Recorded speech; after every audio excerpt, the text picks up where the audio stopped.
Hey there, I'm Kieran and I'm the developer of RoboRob.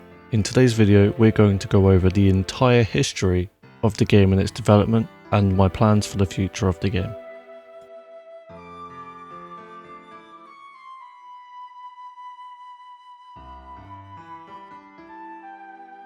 RoboRob started as a small puzzle project called Phantom Slide, a game where a ghost pushes a block into holes and opens doors. This little project only ended up taking a few hours, if not a day maybe, and it was fun to play, so I thought I'd expand on it. As a good dev should, the first thing I did was completely redesign the game, and I added a robot instead. So for the design of RoboRob, I decided to take a CRT monitor and add tank treads to it, and give it a little face, just to give it some personality. The next part of course is making the levels. You can't have a game without levels, so I made two little concepts and they seemed to work well.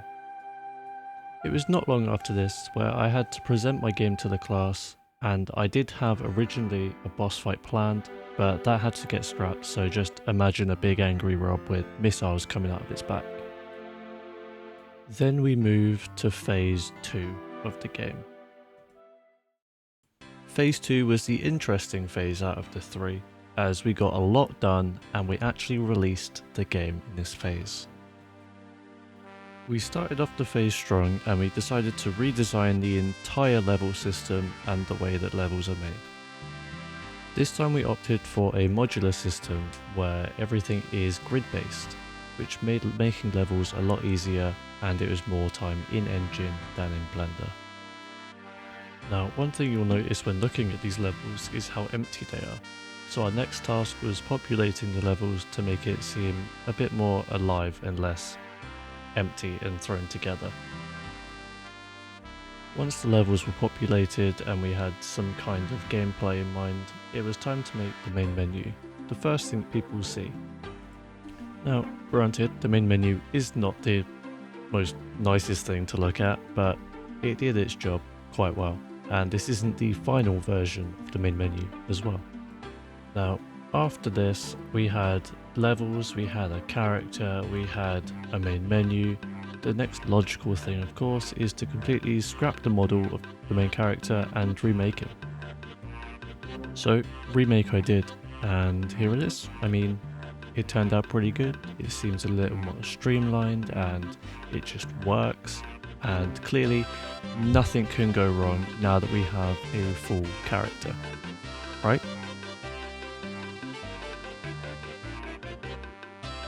The next step of course is to make the Steam store page.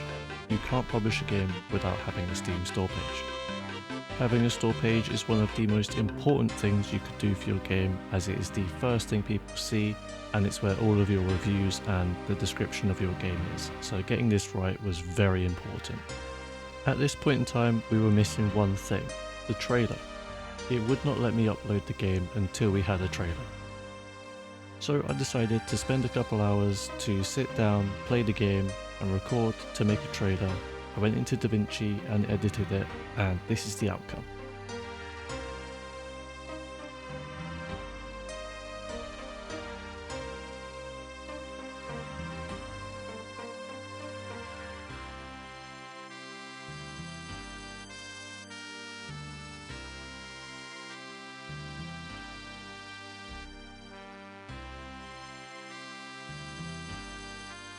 So with the store page made and the trailer made, it was done.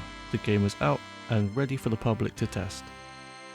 With 19 reviews and 94% positive, I was happy with it. Or at least I was until I went to update the game. This now brings us to the final phase, phase 3. Phase 3 in full was my worst one to develop on, due to losing all of my games from a hard drive corruption last year in October. And because of this, I lost all of my games I'd ever worked on up until this point. So, as you should, we picked up, we started the project again, and we made it on stream this time over on Twitch, link in the description of course. and we managed to make nearly the entire game in around 3.5 hours, which, I mean, that's pretty impressive. This time we went for a different style and look and just feel in general. The character controller is different, we've got the same player, but all the levels are different. We went through from starting with basically nothing in the levels to having completely full and decorated levels. It was an insane live stream. Then it was time to make the teaser. Now, I had never made something like this before, and I just decided to wing it and make a short little animation of the new version of Rob going around some boxes in a storage room, just to, you know, show him off. And I mean, people seem to love it. The reception I got from the video itself, although it's only a 1-minute video, people really enjoyed the new look and feel of RoboRob. So I went forward and I released it to the public as 1.0. Now, after releasing 1.0, we did have some issues. We had some bugs, mainly including achievements and not being able to finish the levels. But after some help from Jedem over on Twitch, link in description, we managed to figure it all out, and it now works perfectly fine. Now we reach present day, and the big question is, will I keep developing on RoboRob? And to be honest, I don't know. I would love to, but it is not a fun game to develop on, solely because it is top down and isometric, and level design, as much as I love it, it's so difficult in that, so I might need to re-explore how the game works in that way. But I'm quite happy and open to any suggestions you have down in the comments below. So that wraps it up for this video. If you do like this kind of content, I know it's a bit out there for what I normally do, then please let me know down below and give me some suggestions on what else you'd like to see. Don't forget to join the Discord, and I'll see everyone later. Goodbye.